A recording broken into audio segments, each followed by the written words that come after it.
অন্তঃসত্ত্বা নারীর গর্ভের সন্তান ছেলে না মেয়ে তা প্রকাশ করা যাবে না। ভ্রূণের লিঙ্গ নির্ধারণ ও প্রকাশের অনৈতিক চর্চা বন্ধ সংক্রান্ত এ রায় ঘোষণা করেছেন হাইকোর্ট। 2020 সালের 26 জানুয়ারি সুপ্রিম কোর্টের আইনজীবী ইশরাত হাসান একটি রিট আবেদন করেন। রিটের পক্ষে ছিল আইনজীবী ইশরাত হাসান, রাষ্ট্রপক্ষে ছিলেন deputy attorney general Amit Das গুপ্ত।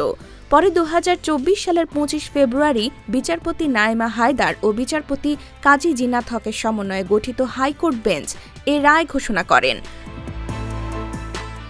আদালত উল্লেখ করেন, ভারতসহ বিভিন্ন দেশে এ ধরনের কার্যক্রম আইনের মাধ্যমে কঠোরভাবে নিয়ন্ত্রিত।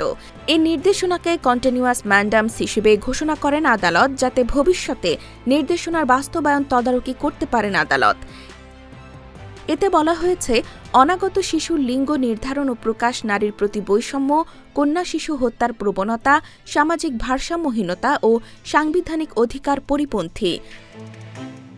আদালত বলছেন, এ ধরনের চর্চা নারীর মর্যাদা, সমতা ও অধিকারের বিরুদ্ধে যায় এবং আন্তর্জাতিক মানবাধিকার বাধ্যবাধকতারও লঙ্ঘন।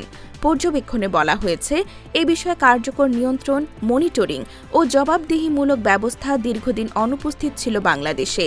শুধু গাইডলাইন করলেই দায়িত্ব শেষ হয়ে যায় না, বাস্তবায়ন, ডিজিটাল নজরদারি ও কার্যকর নিয়ন্ত্রণ ছাড়া এ অনৈতিক কার্যক্রম বন্ধ করা সম্ভব না। নিবন্ধিত হাসপাতাল, ক্লিনিক ও ডায়াগনস্টিক সেন্টারে পরিচালিত শিশুর ডায়াগনস্টিক রিপোর্ট সংরক্ষণ ও তদারকির জন্য কেন্দ্রীয় ডাটাবেস থাকা প্রয়োজন। হাইকোর্ট স্বাস্থ্য অধিদপ্তরকে 6 মাসের মধ্যে কেন্দ্রীয় ডিজিটাল ডাটাবেস তৈরি ও হালনাগাদের নির্দেশ দেন।